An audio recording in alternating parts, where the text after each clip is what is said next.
another episode of the Freedom Cafe, a forum for comics. Today, this is our Dragon Ball Z Super Saiyan episode. Hold on. I thought it was Pokemon extravaganza. Well, looks like we're going to have to end this one early, folks. Pokemon extravaganza it is. No. But, a.k.a. War Machine, a.k.a. Big Black, a.k.a. Big Sexy. Dragon Ball Z, it's been how can I say, an important part of my life. One of the first animes I've seen when I was younger. You know, if you guys don't know, it was actually Dragon Ball beforehand, and then Z, then GT. But now Super. Well, Super's way better than GT, I think. I agree with you. And now I think it's another one, Dragon Ball Z Heroes. Now it's pretty interesting. But we really came here to talk about this new Broly movie. In the pecking order, the first Broly movie, you know what number it was? What was it? Okay, it was after the Cell games. No, it was before the Cell games. So was it the third movie? Well, why don't we go ahead and look over here because we've got the movie packs right here, there. so we can see which one it is. So Broly, the legendary Super Saiyan, is probably. Oh wait, hold on. It is movie 8. Movie 8 in the series, folks. I was way off. Okay, yeah, and it's 13 movies in Dragon Ball Z. They made 14 now. And if correct me if I'm wrong, put in the description below. He'll take all the smoke. No, that's the producer's job. All right. but let's get back to the movies. So today we're going to be reviewing the new movie, Dragon Ball Z Super Broly. We just finished watching this, and folks, let me tell you, this movie does not disappoint. This is an outstanding movie. So many good things. James, why don't you talk about some of the good things that you liked about Dragon Ball Super Broly? I'll tell you one thing I don't like, Hank, how you holding that the DVD there. But anyway, what I liked about the Super, actually, comparing it to the old one, I like the story more so because, of course, if you guys are not familiar with the original story of Broly, he went bad. He was still mind control, but he just wanted to kill everybody on the planet. Killed his dad. He tried to kill, as Hank would say, bathe in Kakarot's blood. You know what I'm saying? Hey, he did say that. And honestly, I don't know how they knew each other. You know what I'm saying? The only thing I saw was they were by the same pods, the little birth pods, and that was it. But that's how they knew each other. That was the original But they don't have story communication.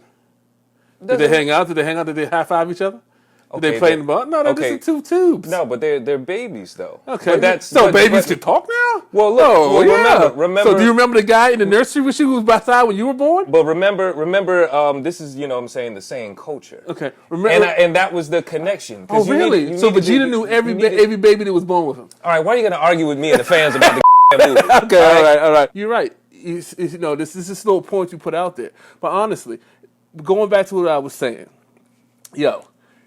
the movie, I like the original Broly was cool, but the newer movie to me was better. The story was more fluid.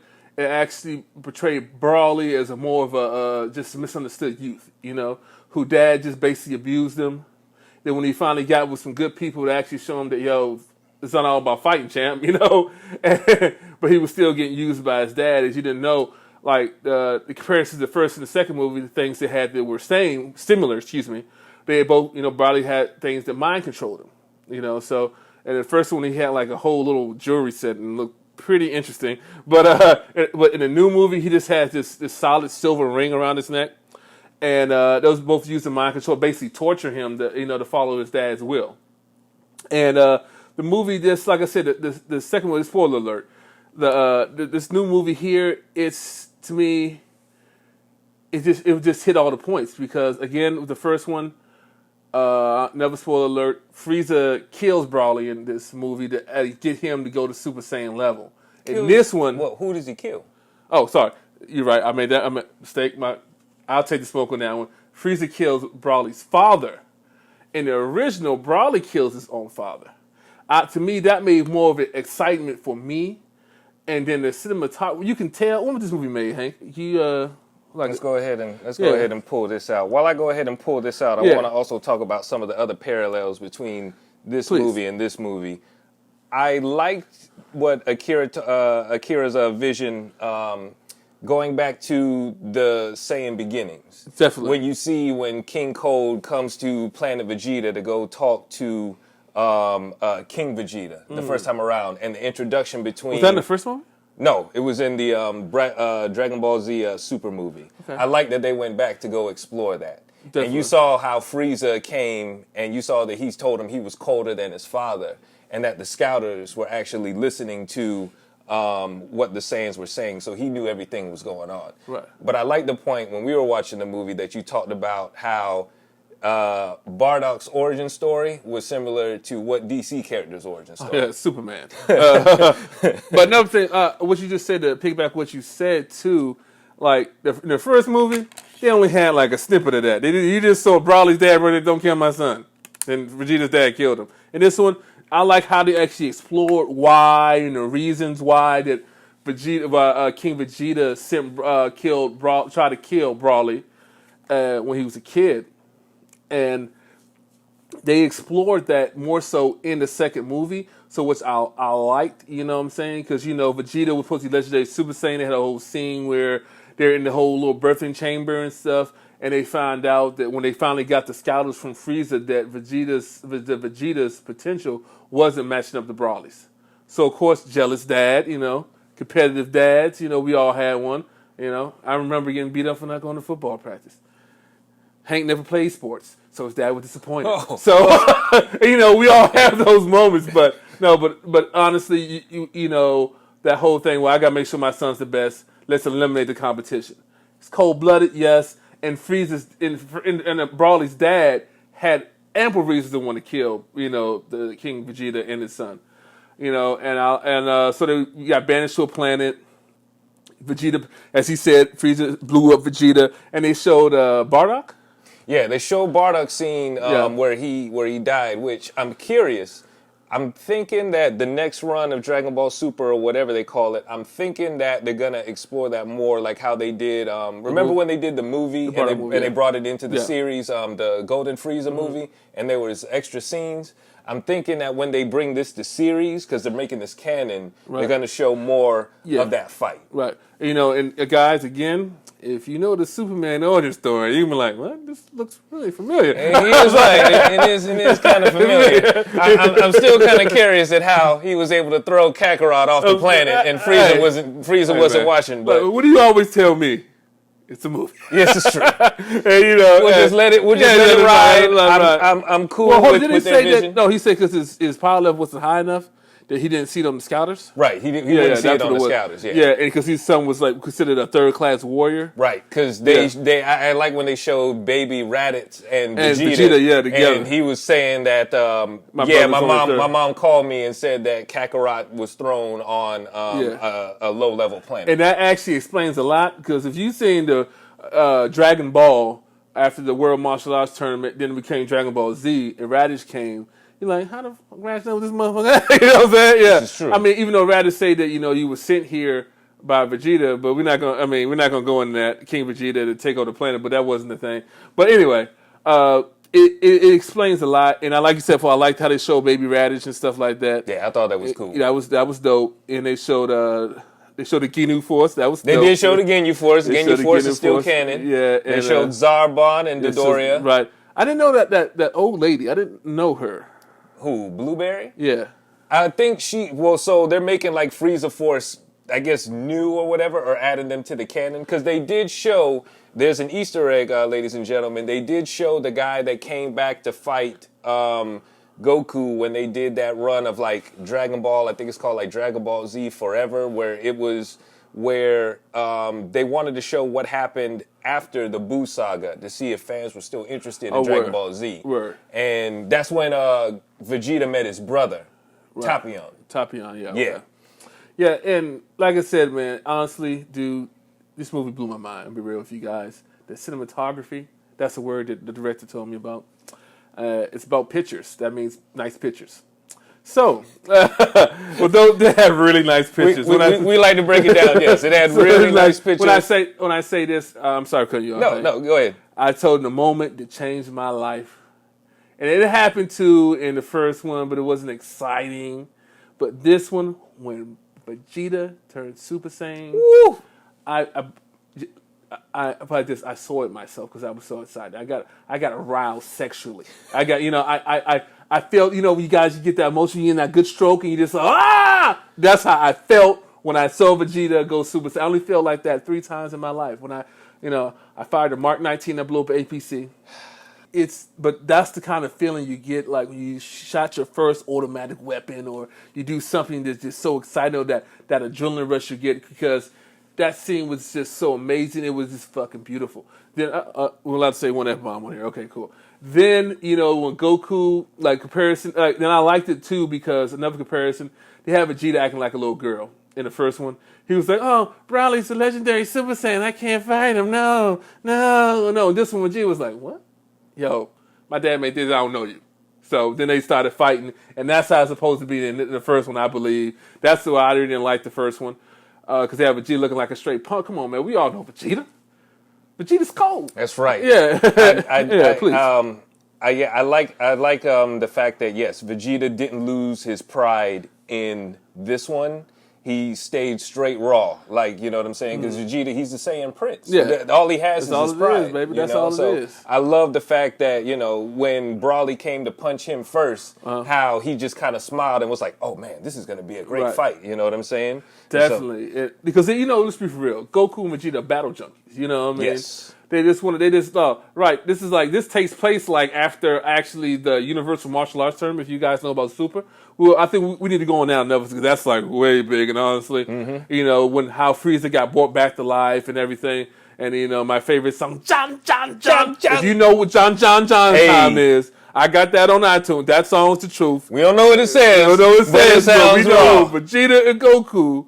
Frieza and Goku for somebody named Jiren. Thank you. I already pronounced that wrong. It was off the chain. Check that fight out. Awesome. But it was just, the fight scenes are beautiful. honestly, I compared it to so fast. Yeah, definitely. I compared it to Unicorn. God.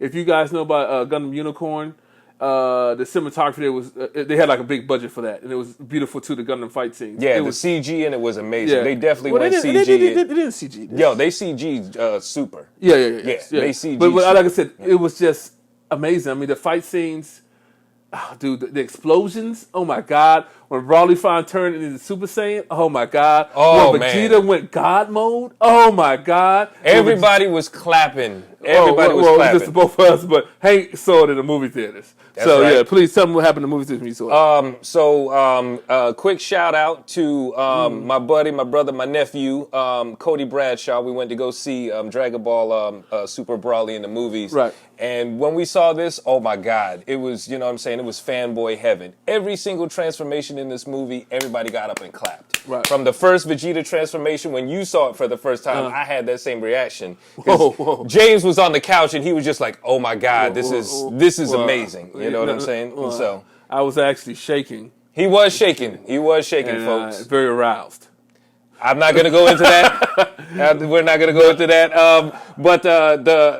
And also the other transformation when Goku turns into Super Saiyan God, but with the red hair. Yeah, that's I thought that was great. Beautiful. And then when you went the blue hair too, if you guys know, it's no longer Super Saiyan 1, 2, and 3. It's Super Saiyan 1, God Mode 1, God Mode 2, and Ultra Instinct. I hope they bring that back. But I'm right there with you. Everybody in the movie theater and when we watched it, we thought we were going to see Ultra Instinct. But say what you want. Gogeta was still cool. Oh yes. Honestly, but it's funny because did he in the Buu saga? Didn't he become Vegito? Yes, but remember they did explain it in this, so it's now canon because he had the Patronix. He had the earrings. So he became he had the earrings. So he's Vegito with the earrings, and Gogeta with the fusion. And Gogeta wasn't shit. All right, Gogeta, Broly. Look, I'll say this: Broly was beating these guys up, not even in Super Saiyan level. In his base form, and he was beating up gods. You know what I'm saying? So, it was pretty interesting. And I like the fact that too when Paragus when Frieza asked Paragus if he had been formally trained, and he said no, he had just fought me in simulations back and forth. Right. So he was getting training while fighting Goku and Vegeta. Right. And just going pound for pound with all of them, which is insane. His name is Broly. You know what I'm saying? There you Yes. go. And you touched my finger. I feel uncomfortable. Not broccoli like what Master Master Roshi Roshi said. Yeah, Master And, Roshi. see, and that's another thing too. I didn't like in the first one. It was more comedy. It had a little comedy in it, and in the second one, it did because Kakarot had a great scene where that word he's like, I didn't know what imity mean. Oh, I can't remember what he said, but he didn't Yeah. know what he didn't know a word that Frieza had said. I honestly can't remember. He said beyond reproach. That means like basically, there's no way to solve this. We got to fight. And you know, that's the one scene where Goku just made me laugh. I mean, this another one they had Master Roshi. They had the pig. What's the name? The pig. Oolong. Had Oolong. They had Krillin. They had let's see. They had Future Trunks. They had this the first movie. They had Piccolo. They had Gohan, and everybody was fighting Broly. And in this one, it was just gangster. It was just Vegeta and Goku. Piccolo sensed something going on. He was like, "Yo, I'm not coming because there's no point in coming. I'm just getting your way." You know what I'm saying? That is true. And Goku said, "Cool, I got this." Piccolo had to, get him up. Say, "Son Goku, get up." You know what I'm saying? And they teleported to him, and Piccolo and Goku taught Vegeta the fusion technique, and there come Gogito. And another thing that me and Hank actually really agree on, we don't agree on too much shit, but we agree on this. The passion of Japanese actors over American actors is just, you can't compare them. Yes. I mean, if you hear the English dub of this movie, you'll be like, huh? But if you hear the original Japanese, you feel the rage of all the characters. Everything. You feel everything. You just feel like, yo, you want to fight with these motherfuckers. Yes. I mean, god damn, this gets you hyped. Yes. I mean, and honestly, I don't know what's the lady's name who does Goku's voice acting. Oh God, I don't want to. It's right down here below, ladies and gentlemen, because I don't want to mess up the goddess's name. She is so awesome. God, we got to make sure that she's around for at least another 5 more movies and another series. And I tell you right now, guys, if she goes to California Comic Con, that's the only one I heard she goes to. She's a little old. Get something signed by her. Get anything Goku signed by her, and I'll be worth some money. Absolutely. I mean, honestly, because, and it's the passion out of the way she do it, how she captures Goku, even the voice of Vegeta. We really got to get these voice actor names. Forgive us, guys. But you brought up a great point. Let's talk about Frieza's motivation in Dragon Ball Super. Frieza wants to get the Dragon Balls. So it's crazy because it's like, I'm trying to figure out what his wish to be because he's already gold. So he's like on a level of Super Saiyan God. You know what I'm saying? And I'm thinking we just want an indestructible body. He even said, nah, I don't want an indestructible body. That's no fun. You know what I'm saying? Then I'm like, yo, then what else is there? You know what I'm saying? You don't need to be immortal because you already are, basically. And he was like, and one of the guys was like, just getting scared, like, what else could a Master Frieza want? And it was a blueberry? Yeah, he told Blueberry. Blueberry told him he can guess. Yeah. And he can guess. And and she guessed, I know what it is. She said, he was like, no, you don't. And she was like, yeah, you want to be taller. And he was like, damn, how'd you know, bitch? And like, and I was like, be taller? Then apparently Frieza kills people for making fun of his height. So, and he had a whole thing about just being taller. And so I'm just happy he didn't want to destroy Earth. Because even when he came to Earth, it was a big fanfare. Vegeta and Goku would stand down the ship. They were still chilling like, yo, Vegeta was wigging out a little bit. Why you let him live? Why you wish him back to life? Goku's a bit chill out, man. He don't do nothing. You know what I'm saying? Hey, show him some how to we parents. You know what I'm saying? And he said, the next thing you know, he just standing there in front of him. And they're just like, okay, we're going to fight. No, then Goku said, what does enemy mean? And everything is Frieza's like, God damn it.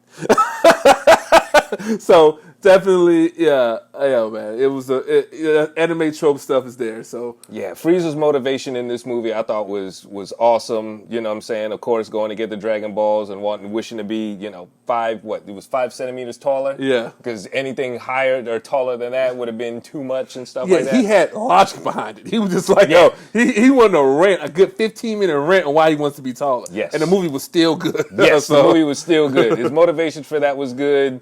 Then when Paragus and Broly meet up, and then he's telling them, he's like, I like when he looks back at him and he's like, hey, Planet Vegeta has been blown up, right? And he's like, and Paragus is like, I don't care. I just want revenge against Vegeta and the Vegeta family and stuff like that, no matter what it takes. And Frieza's like, okay, I can rock with that. We're going to Earth right now. Let's bring your son with us. He's a Saiyan. There's 2 Saiyans on Earth that I really hate. So let's go ahead and let's, you know what I'm saying? You can only give Vegeta, yes. not Goku. Yeah, you can only give Vegeta, not Goku. Goku is mine. And so, also too, I like when Frieza decided to pull that fast one on Paragus and Broly when they were fighting, when he looked up and he said, is this the limit of Broly's power? And Paragus is like, yeah, man, I think this is it. And he's like, this it. And he turns around and then he just points at him and kills him. Yeah. And tell the fans what he does next. Yeah, he blames everything on Goku. Well, a straight beam from Goku hits him. You need to get stronger. Yeah. Next thing you know, he goes Super Saiyan. Then the rage, and then everybody in the movie theater just starts clapping because he turns into the Broly from the first movie, but then is just a beast in the second one, and just comes up. They got the music, and then he just powers up, and then there's beams just going everywhere. Yeah, they're like Broly. Yeah, this is fucking crazy. Oh my god! Well, it sounds better than we're doing it. Yes, for sure. Yes. And then I liked when Vegeta had to jump in and was like, "Hey, I don't think we're going to be able to take him 1-on-1. So they try to fight him 2-on-1, but they couldn't take him then. And then they lead him up to Frieza, and Frieza's like standing there, and Broly comes up, and then he just starts punching him in the stomach and stuff like that. Right. When they have to go learn the fusion, I thought that was great. And I think we just explained the whole movie to you guys. So, but go ahead. I'm sorry. That was awesome. I love when Frieza has to turn into Golden Frieza, and he's like, "Hold on. Who do you think you're fighting right now?" Yeah. You know what I'm saying? I'm you know what I'm saying? I'm the king of destruction. Right. I'm Golden Frieza. Oh my god. He had to check him. Frieza said, "Yo, the streets are watching." Yes. He had to check him. All right. So again, you got anything else, or you done? Let's see. I think that might be it. Again, I wanted to give a shout out to, like I said, my brother, my best friend, my nephew, Cody Bradshaw, who came with me to see this in the movies. You can see his picture up on screen. A huge Dragon Ball Z fan. Make sure you check him out. He's I would say a Dragon Ball Z historian of sorts. It was a great movie. Any final thoughts from you? No, man. I said again, thank you for whoever subscribed, and thanks for showing us love. All right, and that's another episode of Freedom Cafe for the Books.